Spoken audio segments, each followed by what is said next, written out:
with Drew Bex, Toronto's finest gospel rap artist, is in the house. I accept it. Yes. Yeah, it's so great, Drew, for you to come and spend the time with us. We're just so delighted that you Likewise. could come in.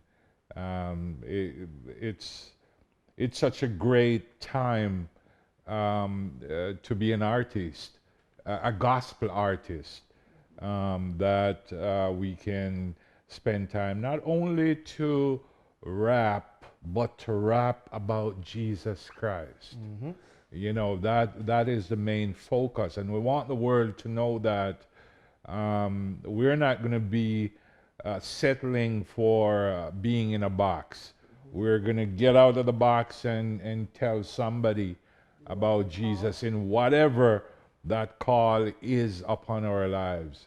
And we know that God is able. So Drew, I wanna hear this from you. How many albums do you have out? Now it's not really albums. It's all what do they call it now? So you have so they're still considered albums for the most part, but as far as the physical creation of albums now or the physical distribution of albums, you do find the majority of artists, especially the ones that are signed to labels, will still have physical copies. Okay. But I would say the majority of people are listening to music online now, streaming. Yeah. Whether it's Spotify, Apple Music, Tidal, whatever, they're streaming. So that has affected the way that artists create albums, because now they know that before you might have constructed an album a certain way, knowing that a person's gonna, get through the whole album.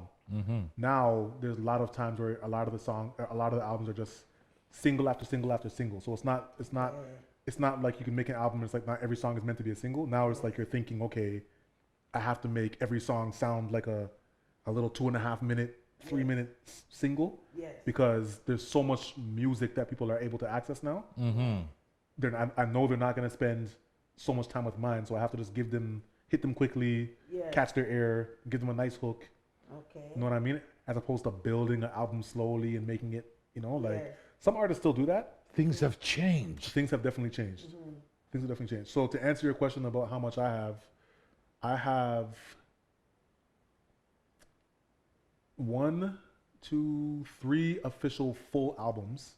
The good That's album, good. the good album, In God's Good Time and Strange Days, Long Nights. I have 1 joint album with a talented female rapper from New Jersey called UFO Tofu. It's a weird name, but there's a reason. That's actually my last release that came out end of last year. And then I have a EP, just a shorter album called Imperfect Messenger. And I'm currently working on Imperfect Messenger 2, which will be another short, like an EP. So where can you get for the listeners? Where can you get those songs? So anywhere you can find music online. So as far as physical copies, I do have some CDs for some of them, but for the most part, you can find everything on Apple Music, Spotify, YouTube, anywhere you can listen to music. And it's they can look up Drew Bex. Look up Drew Bex, and you'll see my whole catalog. Okay, so it's DRE. No, DRU. DRU. And then space BEX. Okay. DRUBEX. Drew Bex. Excellent. Right. So you guys go and check Drew Bex out. We've been listening to some of the songs early on, and boy, they're kicking. Yeah, this is really nice hip hop songs, and I love the melody. And the reason I think is because in case people believe that all rappers are non-singers, they're just rhyming and stuff. No, there are some good singers, and you're one of the singers. Thank you. Yeah. Thank you. Yeah, I like to incorporate melody into most of my raps, because why not? I mean, God gave us melody; it's a beautiful thing. It makes people, it gives off a certain emotion and feeling. Yes. So, I don't want to keep mentioning Drake, but he kind of made it a thing now where all the rappers sing now. So, I definitely incorporate that, and once again, credit to you. Well, I said it. I say it once again because I think I said it to you um, uh, behind the record, off the record. But I want to say on the record, thank you, Sister Donette, for definitely being one of the main influences as far as the choir and just helping me find my voice and helping me find that confidence to use melody and so on, and harmony. I like to use a lot of harmonies too Yes, in yeah. my hooks and so on. So Good, Yeah. good, excellent. So it paid off. yes, So definitely. that's how come your work is not in vain, because we invest in people. We believe in supporting. My mindset, I'm not, maybe I'm different from everybody else, but I'm not really stuck in any genre. I will listen to anything.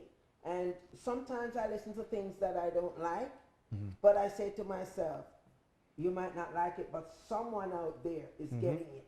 So you support everything you hear. You do.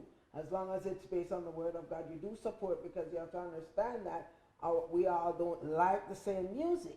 But that doesn't mean you shouldn't support and push the person to go ahead, because that person is ministering to someone else. You That's might right. not, Yes. maybe not Yeah. to you, but it's ministering to someone else. So I don't make a mistake to say, what kind of music is this? I give it a chance. Yeah. And that's like, I just want to emphasize that, because the amount of messages that I get on a weekly basis, monthly, weekly, wow, like sometimes I forget. So sometimes I'm like, why am I really doing this? And then I get messages from all over the world, people telling me how much my music is blessing them and ministering to them, and I'm like, wow, like God, Yes. I don't even take the credit. It's just God using me, Yes. and I'm just happy that Yes. I'm like I'm available and allowing Him to use me, because Yeah. the amount of people that message me and tell me, important. yeah, And I learned that very quick. That you might not like this music, Mhm. but it's ministering to someone else who like it. Maybe it's not your thing. So you learn to support that person, because that person is really ministering too. And I think one of the mistakes that churches make is that this is not your music, so you shrug it off. But no, someone else love that music, and you're reaching some people that our choir songs are not reaching. People, we have to understand that. John the Baptist was wild. The way he used to preach and so on is different from, let's say, even Paul. So you have to understand that some people are sent to reach certain people. Yes. So you better support, the wise thing to do is support that person in the gospel, whether you like their music or not. Push them, pray for them, encourage them, because they are reaching people that it might not be reaching you, but they are reaching others that you're not reaching. So yes, you keep doing what you're doing, and don't forget that you're different, and whether you get big support here or not, just remember it's reaching somebody. That's what's important. Okay, Drew. The family. I know it can get tough on the family, especially when you're traveling, and how do you deal with that? Because I'm sure there are other artists out there might be having that same, well, some may have that issue of leaving home and gone for long periods of time, or very often. How do you deal with that with your family? Well, by God's grace, He blessed me with a wife that was a supporter from day one. Even though I definitely made mistakes, like financially, I definitely, because I think men in general are more willing to take this risk, So I definitely like used our finances in the beginning of our marriage to like, okay, babe, I gotta travel to Atlanta and I gotta spend all this money on this guy because I gotta make an impression with this guy. I could, even though this guy does the mix better, but this guy is the guy that is in this circle, and I made all those mistakes and so on. Some of them, even though they were mistakes, they added to my experience and they're gonna pay it off. It built up something. They paid off, right? But my wife definitely never fails to remind me of the amount of investments that I put into this in the beginning, and she only reminds me of that because it comes a point when now she wants to pursue some things, Yes. and it's like, okay, I supported you in the beginning. Now I need your support with these things I'm trying to do now, right? Right. And of course, I have to give her that support. Yes. Yeah. You know, Yeah. Yeah. even if I can't see it, because she didn't. She supported me, but she admits that there are some times when she was like, I don't know if he's gonna, like do well. And she stuck with me, and through it, I got better and better and better. Yes. And You definitely got better. yes, thank you, From the time you started. Yeah. And yeah, because like I said, I was listening to quite a few of the songs, and I was like impressed at Thank the writing styles and stuff like that. So yeah, man, it's happening. Yeah. Yeah. When kids come into the picture, though, obviously that they become a priority. Yeah. So now it is definitely at this stage of my career, it is a little more challenging because there's time. There's time. It's simply a matter of time. Like I need to be. My wife also works, so it's like, just she needs my help with the kids and so on. If the kids weren't there, I probably would have had a lot more time.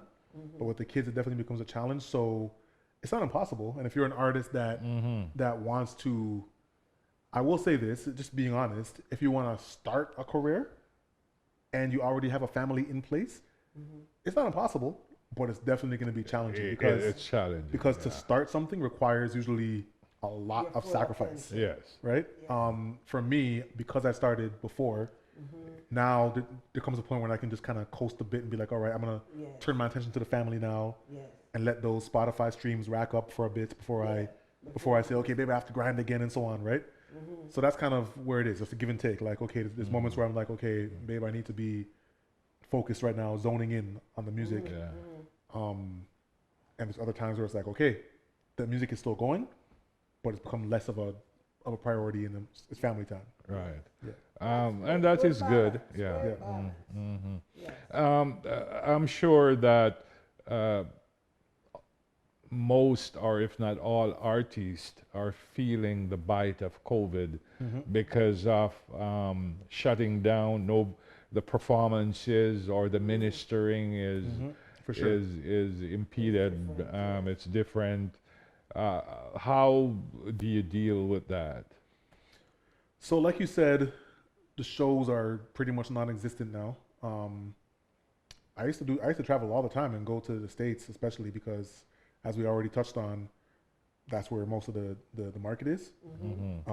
That's where most of my fans are and so on. So I would travel there all the time and do shows. I even had a tour plans. That was before COVID, but you go and do these shows and you get paid. And for a lot of artists, that's their bread and butter. Yeah. The music isn't even where they make most of their money, because by the time you pay the label and pay for all the production and pay for all that stuff, you're like left with very little, right? Yeah. So it's actually the shows It's the shows where and then they can sell merch at the shows and so on. So I'm definitely affected by that, just like my peers. But one thing that I do have and I'm grateful for is because of the quantity of music that I have online, people are streaming that music.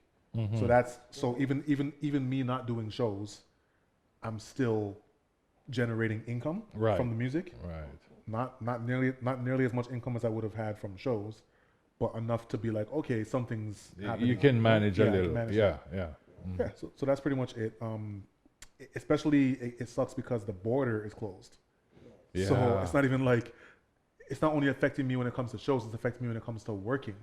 Because we were supposed to, like I said, I just put out a project with an artist from New Jersey. Yes.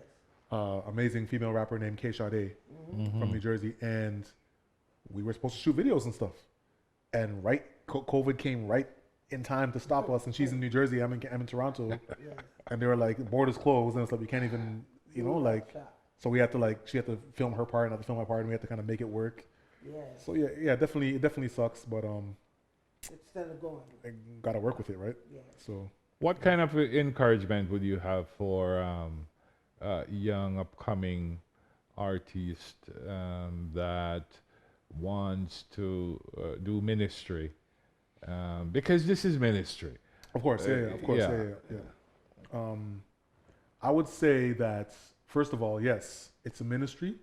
Not every artist sees it that way, especially in Christian hip hop. You'll find a lot of guys say, well, I'm a rapper who just happens to be a Christian. And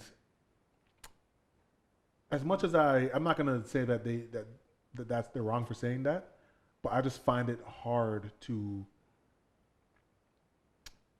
live the life I live as a Christian and not like just rap about frivolous things. Like I Right. feel like I have to Yes. get the good news. Like because first of all, as a Christian, I'm called before anything else. Even if I wasn't a rapper, even if Right. I was just a regular old Christian working any job, we're called to fulfill the Great Commission, Yes. which is go out and make disciples. Yes. So why wouldn't I now, if I'm called to do that just as a Christian, and I have this microphone to basically do that on a grand scale, why wouldn't I do that, right? I feel like I'd be doing myself and my mission that I've been called to do a great disservice. So yeah, I feel like to land, I would say that I would encourage artists who are Christian who want to make music to definitely remain ministry minded, and everything else will flow from there. The money will come, the blessings will come if you have your priorities straight. Yeah, that is a good advice.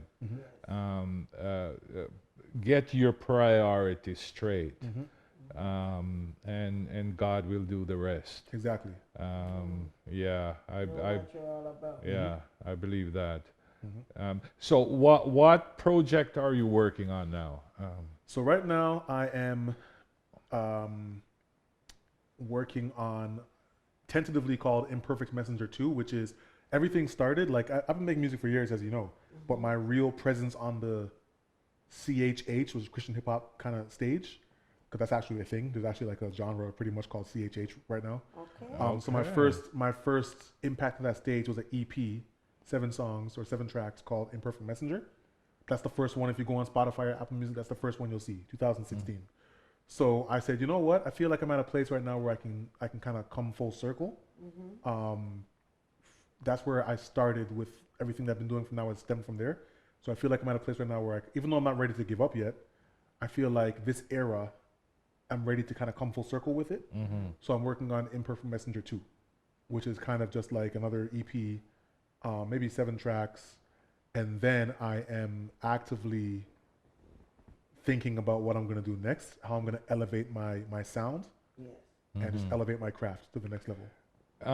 Okay, you talk about elevating your craft, because hip hop is changing ever so often. I Changes. notice it changes, and you better change with it, because or else you're going to be left behind. Yes. Talk to us about that. How do you prepare spiritually, mentally, physically for the Okay. change? So part of it is being in tune. Like it's definitely challenging because as a Christian, you want to protect your mind and your spirit, so you don't want to expose yourself to too much, sinful things. Yes. But on the other hand, you don't want to distance yourself to the point where the music you're making sounds dated or irrelevant or just like it's not going to be appealing to the people you're trying to reach.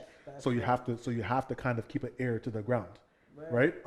Now the way I handle that is I don't want to subject myself to too much, like stuff that I know is not going to be good for me. So I rarely listen to a whole project from a secular artist who is spewing a bunch of profanity and stuff like that. But I will definitely listen to the movers and shakers. Everyone who listens to hip hop knows that you have Drake, Kendrick, Cole, like there's certain up and coming guys like the Baby and Little Baby, whatever, who are the leaders of the new school, if you will. Yes. And you have to pay attention to those guys. You have to see what they're doing. You don't necessarily have to submerge yourself in a whole album or something, but you have to at least hear what songs they're doing that people are responding to and so on, and kind of keep your ear to the ground. Not so that you can copy them, because that's one thing that does happen in Christian rap, which is annoying. They end up just copying the secular artist, and all of a sudden you have the Christian version of this person, right? Not so you can copy them, but so that you can kind of just hear The movement of the music. where it's at. Exactly, just where it's at sonically, and how you can now insert your own style into that, Yeah, but I was just thinking as you're saying that, because I'm saying, why couldn't one be? Totally innovative. Yeah. You can. if I think, I'm trying to think of an example. So you can, it's just hard. I think the best approach, I think it's, there's so much music has been created that it's very hard to just do something totally brand new. But I think the difference or the problem is when you see, okay, I like this artist, I want to just take that artist's whole sound. I think the better approach, and this is the artists that are successful, this is what they do, and I believe this is what I do. You say, okay, instead of taking that artist's whole sound, there's one thing that artist does that I think I can kind of, grab. And there's one thing that artist does, and one thing that artist does, and one thing that artist does, and I can create something new out of all these different things, as opposed to just being like, I'm just going to totally be lazy and just take that person's whole style. Right. You can be influenced by many, many different things and create something new that still sounds current. So that's what I try to do. And I think I've been successful at it, but because like I said, there are some rapping that does not have necessarily melody. But now you're hearing a lot of melody into it. So somebody had to create that. And like I said, you have the ability to create melodies. So yeah, it's just, and also it's being true to yourself. For example, a lot of the artists who are doing the melodies are coming out of Atlanta. And okay, so there are so they have inserted their culture from Atlanta. So me now, if I say, okay, I'm going to do the melodies, but my culture is not Atlanta, my culture is Caribbean. Right. So how can I now take the idea of what they're doing, but insert my culture into it and put a unique spin on it that they can't do? So they can't do that. So now a lot of the Americans, they say they call on me because they're like, oh, that guy can do something that we can't do.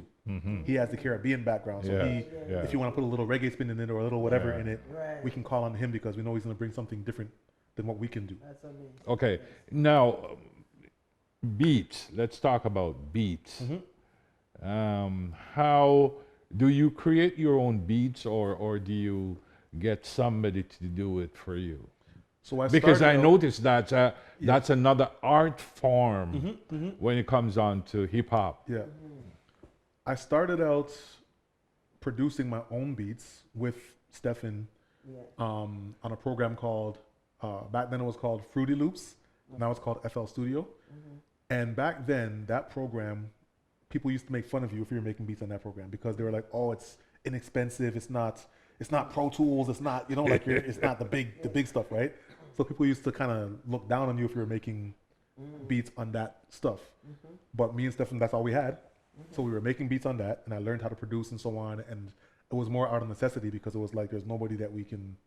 This is really before the internet was really where you can just go on YouTube and find somebody, or you can go on Instagram and find somebody in some other country. Back then, if you didn't know somebody that was making beats, too bad, right? So we had to make our own beats. But then what happened was two things I'll say. First of all, on a side note, now most of the big producers that are making millions of dollars use FL Studio. But back then it was considered whatever, but now they're making millions of dollars using it. But on a second note, I got to a point where it was like, okay, just for time purposes, I can't do both. I either got to be the artist or the producer. And when I started coming across different people that were really good at producing, I said, you know what? I'd rather spend my time focusing on being the artist. But because I've been a producer, I know what I'm looking for. And if somebody sends me a beat or something, oftentimes I will be in the studio arranging it. Like they'll send me the different files for the beat, and I'll be in there arranging it differently and being like, okay, I like what they did, but I would put this here and so on and so on. So you at times being able to create your own beats because of your past experiences. Yeah. So I often find myself now co-producing, or just like I said, I'll help with the arrangement. Like I'll be like, okay, here's the beat the person sent me, but this part should go twice or whatever or so on, and because I have that producer ear. I can do that. Yeah. Excellent. Okay, so people So there are guys out there that just make beats and stick yeah. to that, Oh, yeah. and then they'll send it to artists. Yeah, yeah. They'll send it to artists, or artists will just find them online. So for me, I have a few guys that I trust, like only like a handful, maybe like 4 guys that I go to that I know I'm gonna get what I want, right? So yeah, and then I have my engineer, who is also a producer. So sometimes I'll get a beat from a producer, and then I'll tell my engineer, hey, can you touch it up a bit? You know, I hear this. Can you add that in there, and so on and so on. So That's great. Wow. So you're engineering your own stuff. That's Well, but you have some experience in engineering because you went to school for that at Yes. one point. yeah. Yeah. Okay. So I also like, because of COVID now, I've been pretty much recording and engineering at home, and now I record and do my thing at home, edit and engineer, and then I'll send it to my engineer that I was working with, and he'll mix and master it. okay. Yeah. That's why it sounds like that. That's good. Because the mix is sounding really, really good. Oh, it's important. I don't take it lightly. I don't take it lightly. Yeah. And the guy that does my mixing and mastering, shout out to Adam Pondeng, Adam P. He actually got like picked up by, like, was it Warner Brothers or something? Like he's bigger now, but because I'm one of the people that was working with him from early, he's still like, He still stays with you. I call him and I'm like, hey man, I need a mix. And he's like, oh yeah, just send me this much or whatever. And it's like, meanwhile, he's worth a lot more now, you know. That's So great. yeah. Yeah. One thing I know about your rapping, and that's why I remember when we did this for praise and worship. The thing it's the passion, and it's not just words to you. When you rap, you actually sing you do it from your soul. So there is something special about it that I incorporated in praise and worship when I got you, because there was something about you and the rapping and praise and worship and ministering. It was deeper than just being able to rap. For me, Thank you. it Yeah. was like that. So it's something that I could connect with. When you used to do that rapping at church, I'm like, okay, you know, because you can pick the rappers that are really in your spiritual aura, right? So Thank you. Yeah. you were one of them, and I used to love that. I used to look forward to that. So yes, you do have something there. Thank you. Chosen for it, mind you. So yeah. Definitely means a lot. Definitely means a lot. Yeah. Okay. So we have talked about where you're heading, which is good. It seems like you have your a set plan for the future. I have a plan, but God can. Yeah, I mean, we have to have a plan. We have to have a plan, and God then will either Direct your step. shift it, or He'll direct your steps. Yeah. And ordered your steps. So that is good. That because you'll talk to some guys who are into this business and they're not structured, Yeah. and because of that they're talented but not structured enough. Are not Yeah. purposeful. Yeah. Yeah. Out there's no, they're good and all that, but no purpose. So that being said, at the end of the day, Drew, I'm pretty sure you have found your purpose and what you want to do, but what do you want to tell other rappers or other people? Because you're on a mission. You're on a mission. What is your mission? Your mission at the end of the day is? So my mission is the gospel mission. At the end of the day, is to reach people that God has put me in position to especially reach. Yeah. Good point. He knows in advance. Okay, that person is going to be reached by Drew. So I want to fulfill that and accomplish that. My goal right now also is to be a bridge because I do find, you know, a little bit of a gap between the community that I love so much and what I do, hip hop music. Like, I mean, like I said, I think we discussed it. I'm not sure if it was off camera or in the first part, but basically, yes, I'd like to be more of a bridge to the black church, if you will, and try to find a way. I'm here in Canada, and I know God has put me here for a reason. Yeah. So I'll start here. Of course, I would like to reach the States and so on and the whole world. But yeah, somehow I want to be a bridge. And I feel like God has called me. I don't have the exact step-by-step outline yet of how to do it. I have some ideas. Yeah. And God has allowed me to come into contact with some people who I believe might be able to help me further those ideas. But that's my personal heart right now, to reach the black church and so on, and kind of bridge the gap. Yeah. That is well said. It's really great having you. It's great being I here. enjoyed this discussion Yes. with you on hip hop. I've learned a number of things Yeah. about hip hop and how it works and the market. It's probably the biggest market now Yep. in music, hip hop, and you are focusing on gospel hip hop. We want everybody to know and understand that. This is a hip hop gospel artist, and his name is Drew Bex. Spreading the word wherever you go, and reaching the people and being a bridge for the people. I'm in support of what you're doing, and I'm really touched by your Determination. your determination and in the way how Purpose. you're presenting the gospel to the world. And I know that God is going to bless you for that. So thanks again for coming. Thank you so much for having And me. thanks again for making the effort to be here. Drew Bex, ladies and gentlemen, we want to thank you, Drew. You're a real inspiration to young people, not just to, older folks, but to young people as well. Yeah, Thank you so much for having me. I really enjoyed it. yes.